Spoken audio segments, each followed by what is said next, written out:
Salut la KL Family, j'espère que vous allez bien. Alors, bienvenue sur ma chaîne, donc ici c'est KL. Si tu viens de nous rejoindre grâce à la notif ou à l'abonnement, je te remercie, c'est super, on va commencer directement. Si tu viens de tomber totalement par hasard sur notre chaîne, n'hésite pas, le petit abonnement, la petite cloche pour avoir les notifications si ce genre de sujet t'intéresse. Donc on fait un peu de tout sur tout ce qui est gaming, mining, hardware, présentation, matériel en général. Donc n'hésitez pas, abonnez-vous, c'est sympa, vous êtes de plus en plus nombreux, mais alors vous êtes encore énormément à être donc non abonnés à la chaîne. On voit ça dans les statistiques, c'est assez incroyable. Donc voilà, sans plus tarder, donc aujourd'hui on va un peu vous présenter la construction donc d'un rig mining de nouveau. Donc pour tous ceux qui nous ont déjà suivis, qui ont vu donc nos rigs open frame, donc comme vous avez pu voir, vous m'avez vu avec une disqueuse, un casque de bricoleur, etc. Ça a eu un succès dingue, donc je vous remercie tous pour ça, vraiment un succès de fou. Le problème grâce ou à cause de ça, on a eu tellement de succès qu'on a dû effectivement un peu trouver des solutions plus professionnelles, parce que vous êtes énormément à nous demander donc du matos et des rigs sur mesure. Donc on a dû vite s'adapter à ça, donc c'est pas possible de faire des rigs open frame comme on fait, puisque c'est impossible à envoyer. Les rigs 4U, je vous rassure, on les envoie pas non plus, c'est pas possible, c'est trop compliqué, c'est trop lourd et c'est trop risqué. Donc voilà, mais on a énormément de demandes. Donc il y a des clients, vous êtes nombreux, donc plein côté Belgique, et alors encore plus côté France, donc ça je suis assez surpris. On a énormément de Français donc qui font des centaines de kilomètres pour venir nous acheter donc des rigs ici. Donc je vous remercie, c'est super sympa. Et ça permet un peu aussi d'échanger des expériences et autres. Donc pourquoi on fait cette vidéo là? Parce que donc comme je disais, on a dû un peu passer un peu plus professionnel de ce côté là. Donc au lieu de faire les rigs open frame, on est passé sur des rigs 4U. Donc comme vous voyez ici la petite photo, donc voilà, c'est ce genre de matériel. Donc à quoi ça doit ressembler quand c'est fini? Ça doit ressembler à ça tout simplement. Donc voilà, avec le câble management, etc. Donc on fait vraiment du rig prêt à l'emploi. Ça veut dire qu'on fait tout un projet ensemble. Nous, on s'occupe aussi de toute la création donc, de votre compte, des paramétrages au niveau de Hive OS, donc principalement pour de l'Ethereum évidemment ici, puisque tout le monde mine ça actuellement. Ça veut dire que quand vous rentrez chez vous, prenez votre rig, vous le branchez, ça fonctionne, vous avez l'app sur votre GSM et tout est configuré. Il n'y a plus qu'à attendre que ça rentre tout simplement. Donc voilà, ça c'est une chose. La deuxième chose, donc on a énormément de demandes comme je vous disais, donc s'il vous plaît, par pitié, les gens qui nous demandent des rigs pour 500 ou 1000 euros, soyez réalistes, s'il vous plaît, une carte graphique c'est 500 balles, on ne peut pas vous faire un rig de 8 cartes pour 500 euros. Voilà, faut arrêter avec ça. Même chose, on va pas faire une config complète de rig pour 1, 2 ou 3 cartes. Donc évidemment, on fait des rigs complets. Donc le minimum, c'est 8 cartes. Ça, c'est le minimum syndical. Et on a énormément de projets. Donc, comme je vous le disais, beaucoup de clients en Belgique et énormément en France. Donc, qui nous prennent des rigs 2, 3, 4 pour tester ou qui nous demandent de faire carrément des fermes. Donc, évidemment, la demande s'allonge, la pénurie ne s'arrange pas, mais on sait quand même toujours fournir du matos. Il y a des délais d'attente, certes, mais on peut faire ça pour vous, il n'y a pas de souci. Il faut nous contacter, tout simplement, un petit mail. Attention, on ne fait pas les envois, donc il faut vous déplacer, donc automatiquement, ou on peut faire aussi des livraisons, mais alors il faut payer évidemment le déplacement, donc ça peut être un certain coût aussi si vous êtes assez loin en France ou autre par exemple. Mais il y a des solutions qui existent et on peut faire ça pour vous vraiment clé en main. Donc voilà, on a beaucoup de clients et d'investisseurs qui sont intéressés, pour qui on fait des projets, mais donc les listes, il faut patienter tout simplement, mais c'est possible. Voilà, donc avant de vous présenter le fonctionnement donc du rig 4U, donc toutes les petites options, les montages, etc., donc les petites astuces pour vous faciliter la vie et voir à quoi ça ressemble, etc., et voir aussi donc ce que vous pouvez acheter ou pas. Donc présentation du matériel pour commencer. Donc quelques cartes graphiques. Donc ici des RTX, on est sur des 2060, donc on est les méchants mineurs qui volent les cartes des gamers. Donc c'est des vieilles 2060, hein, donc on n'est pas sur les versions super et encore moins sur les 3000. Donc voilà, je sais pas qui achète ça pour jouer, mais je suis gamer aussi. Avec une 2060 on fait pas grand chose, en 2K ou autre on oublie, donc si on veut du beau graphisme, etc., voilà. Mais soit, passons là-dessus. Le H-Rate Limiter est sorti chez Nvidia, donc ça fait déjà plus ou moins 15 jours. Ça veut dire que maintenant toutes les cartes qui sortent sont mélangées avec les anciennes. Comme il y a pénurie et pas énormément de stock, toutes les nouvelles RTX série 3000 qui sortent ont un H-Rate Limiter. Donc voilà, ça ne va plus servir aux mineurs jusqu'à attendre un débridage ou pas. Si ce sera possible, on n'en sait rien parce que ça va être au niveau hardware. Mais en tout cas, là, nous, on est sur des 2060 ou 1660 super suivant les arrivages de stock. Donc, on n'est pas du tout en train de voler toutes les cartes, loin de là. Et des cartes, il y en a. Maintenant, les prix, c'est autre chose. Donc, voilà. On verra si le hash-rate V-limiter va corriger quelque chose. Mais j'ai un gros doute puisque la cause, elle n'est pas là, elle est autre part. Mais bon. Donc voilà, des 2060. Donc ici, avec la 2060, si vous avez un bon profil au niveau de HiveOS, on va être sur entre 30 et 32 MHz. On peut avoir une consommation entre 66 et 75 watts, suivant le modèle, suivant le profil que vous avez choisi. Donc avec des températures relativement correctes aussi, de plus ou moins 60 degrés, qu'on soit en open frame ou dans un rig 4U, à condition donc ne pas oublier bien d'activer la ventilation, parce qu'on a 3 ventilateurs en façade, encore 3 derrière pour faire un appel d'air et une extraction vers l'arrière. Je vais vous montrer ça, je vais vous présenter les rigs après, donc en changement de caméra, vous montrer ce qui est possible de faire ou pas, tout simplement. Donc nos cartes, c'est fait. Un petit ventirad, donc parce qu'on part sur des vieux Pentium. Donc à savoir aussi, attention au niveau des composants. On travaille toujours la H110 Pro BTC. Super carte, impeccable, vraiment pas de souci avec ça. Maintenant voilà, c'est de l'ancienne génération. C'est donc de la génération 6 ou 7 au niveau des CPU. Donc là, pour limiter de nouveau la consommation, on travaille sur des anciens Celeron, des petits Pentium, etc. qui ne consomment rien. Je viens d'acheter les derniers chez un de nos fournisseurs en neuf. Ils sont fin de vie en fait. Donc là maintenant, ça veut dire qu'ils sont plus fabriqués. Donc on pourra encore essayer d'en avoir sur le marché de l'occasion ou quoi. Puisqu'il faut savoir qu'un processeur, ça claque pas avant plusieurs dizaines d'années. Nous, on n'a jamais claqué un processeur ici, depuis le temps qu'on fait de l'informatique. Donc voilà, en occasion, ça peut très bien fonctionner aussi, ça peut très bien dépanner. Maintenant, ça veut dire qu'on ne sait plus en acheter neuf officiel. Donc les plateformes style eBay et Marketplace, deuxième main, etc. vont être pris d'assaut puisque ça va être, voilà, ça vaut de l'or pour les petites H110 Pro BTC. Maintenant, la bonne nouvelle, c'est que Biostar a sorti également d'autres cartes mères, donc qui, elles, vont être en génération 8 et 9, avec également 12 connecteurs PCI Express, donc ça va être vraiment top. Donc, une fois qu'on va finir nos stocks de H110 Pro, on va passer sur les gammes Biostar en 12 connecteurs, et alors là, on aura toute la gamme ici également de processeurs en 9, donc on va pas avoir de problème de ce côté-là. On va déjà les rentrer d'ailleurs, donc il y a déjà des précommandes et réservations là-dessus également. Le reste, c'est du classique, hein, 4 Go de mémoire basique, tout simplement. Il n'y a pas besoin de RAM, il n'y a besoin de rien du tout. On passe sur des petits SSD M2, des petits SanDisk de 120 Go qui coûtent rien du tout. Pourquoi? Parce que c'est plus simple. Donc, on va gagner un connecteur SATA ou Molex au niveau de l'alimentation, puisqu'on ne va pas mettre ça sur un SSD classique. Nous, on ne travaille pas avec des clés USB ou quoi. Vous venez clipser ça directement sur la carte mère, c'est nickel. Voilà, c'est intégré, ça fonctionne super. Ça coûte rien du tout. Donc, c'est des petits M2 en donc SATA. Donc, c'est pas du NVMe, ça sert à rien d'aller mettre de l'argent là-dedans, tout simplement. C'est pour pouvoir copier notre image, comme j'ai déjà expliqué dans d'autres vidéos, tout simplement. Alors, les alimes, on travaille toujours nos alimes LC Power. Donc ici, on est sur les versions 1800. Ouais, les versions 1800. Donc ici, c'est super intéressant. Donc, je regrette moi une chose simplement par rapport aux anciennes, c'est que ici, on n'a plus que 4 connecteurs Molex. Donc ça peut être sympa, donc comme je disais, donc il faut passer sur le petit SSD NVMe, pardon, M2, donc ça comme ça c'est nickel. On va récupérer donc des connecteurs, et alors au niveau de la carte mère, la H110, donc là il faut 2 Molex plus une SATA, donc ça veut dire qu'il nous reste un connecteur Molex qui permet d'alimenter nos ventilateurs du rig. Donc là on est tout juste. Sur les anciennes alimes, on avait des connecteurs Molex supplémentaires et un SATA, c'était sympa, il n'y a plus. Maintenant de nouveau sur les futures cartes mères Biostar qu'on va avoir, là on aura directement les 2 connecteurs ATX 24 pins, donc on va plus non plus se tracasser de ça, on va directement alimenter les cartes avec le double 24 pins pour taper 2 alimes sur la carte par exemple si c'est nécessaire.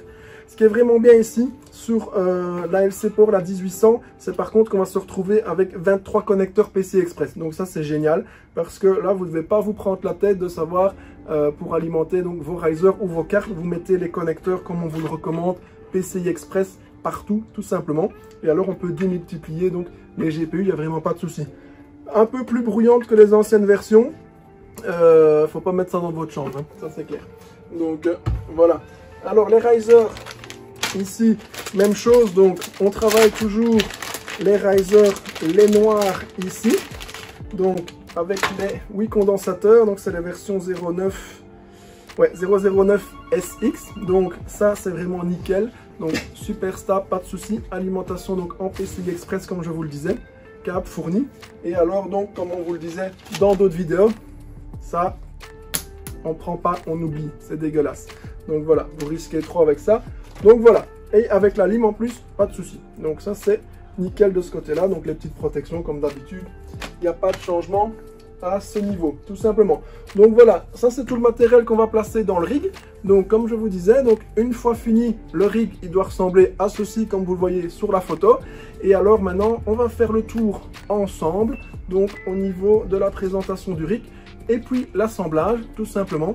Pour le reste, pour iVoS, tout ça, je vous renvoie sur mes autres vidéos. Je pourrais vous mettre le lien dans la description si vous voulez, puisque l'installation d'iVoS ne change pas, tout simplement. C'est la même chose. Ici, c'est vraiment pur hardware et les petits trucs et astuces, comment assembler et mieux gérer donc le matériel au niveau du rig, tout simplement. Voilà, voilà. Allez, c'est parti, on change la caméra, je vous fais le tour du propriétaire.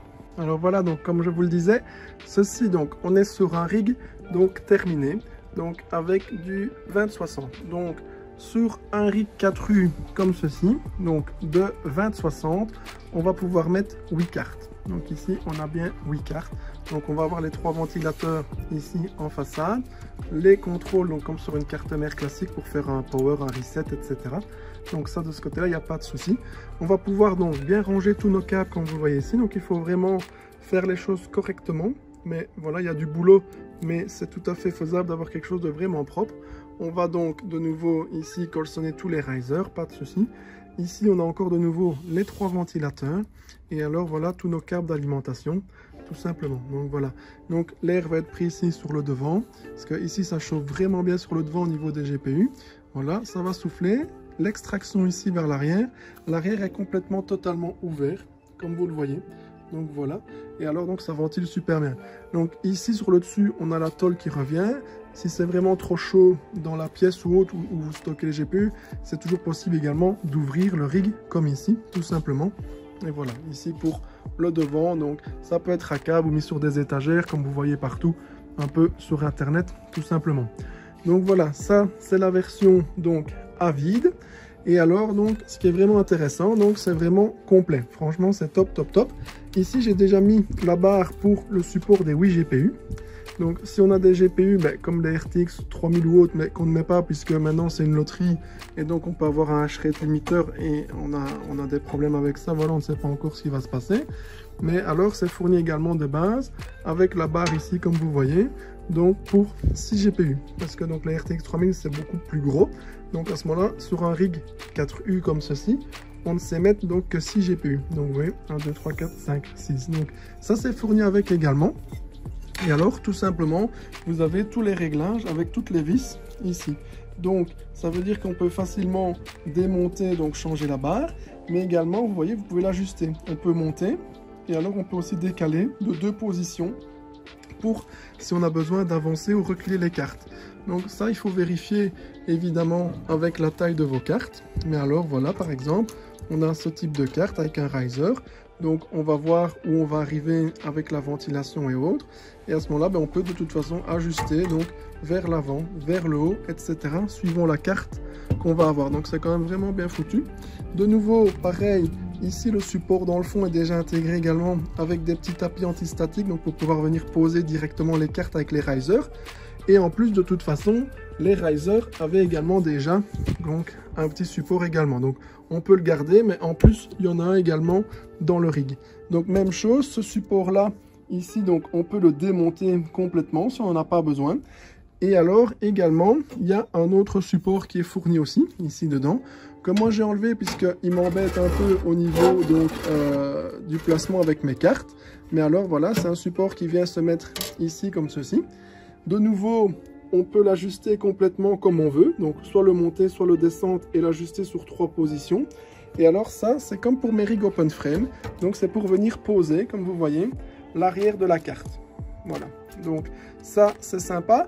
Maintenant ici, avec la vis ici qui va être au-dessus et alors le support ici principal, pour moi, ceci n'est pas nécessaire. Et de plus, comme le riser vient juste en dessous, on est embêté avec les câbles. Si je le recule, il ne sert plus à rien parce que la base de la carte est hors du support. Donc voilà, sur ce type de carte, ce modèle et cet ajustement, pour moi, c'est inutile. Donc on l'enlève. Donc rien de compliqué, vous enlevez les vis et vous pouvez vous en passer tout simplement. Donc voilà. Ici, même chose au niveau des systèmes de ventilation. Donc sur l'avant, on n'y touche pas. Mais alors sur l'arrière, vous avez donc votre système de ventilation ici, donc qui est fixé à la base comme ceci. Alors avec l'alimentation, ici à l'arrière, eh bien même chose. L'alimentation prend un peu trop de place avec les 23 connecteurs PCI. Donc de base, il est comme ceci. Donc nous, on le recule de 2 positions par exemple. Donc même chose, ici, vous voyez. Vous avez la possibilité, donc de base il est fixé au plus près, mais comme la lime vient sur ce côté-ci, elle pousse un peu avec tous les connecteurs, donc nous on le déplace donc de 2 ou 3 positions, et alors à ce moment-là c'est nickel. On sait passer tous les câbles, s'agencer, etc. Ça c'est tout ce qui est connecteur USB et front panel, donc pour le power, le reset comme je vous le disais. On a 3 connecteurs Molex puisqu'on a 3 ventilateurs en façade. On a encore ici 3 connecteurs Molex de nouveau. Le troisième est là-bas, voilà. Donc ça, on peut assembler tous les connecteurs Molex. Donc pour pouvoir faire fonctionner la ventilation, ce qu'il faut absolument faire, parce que comme les cartes sont quand même fort serrées, donc il faut quand même un bon système de ventilation. Ce que vous voyez, c'est quand même vraiment, voilà, je vais me mettre au-dessus. Vous voyez, c'est quand même peu d'espace. Donc ça ventile quand même très très fort. Ça peut vite chauffer. S'il n'y a pas la ventilation, les températures vont s'envoler. Une fois qu'on a la ventilation, je suis sur des températures de 60 degrés plus ou moins standard, comme j'ai déjà sur mes autres rigs. Donc c'est pas un souci. On est dans un magasin, il fait plus ou moins bon. Donc voilà, il n'y a pas la clim non plus. Donc voilà, ça peut être encore optimisé évidemment. Donc voilà. Alors ce qui est bien aussi par rapport au rig open frame, ben, évidemment comme dans une tour, comme dans toute config, donc vous avez les entretoises pour poser votre carte mère. La découpe est déjà faite aussi pour le shield, donc franchement c'est top. C'est vraiment bien foutu, donc c'est vraiment sympa. Donc pour optimiser l'espace et le stockage, c'est vraiment pas mal du tout. Donc voilà, on va assembler tout ça dans le rig tout simplement. Donc c'est en route, je pose la caméra et on fait le montage.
Et voilà, donc c'est fini pour le montage de notre rig ici, comme vous le voyez.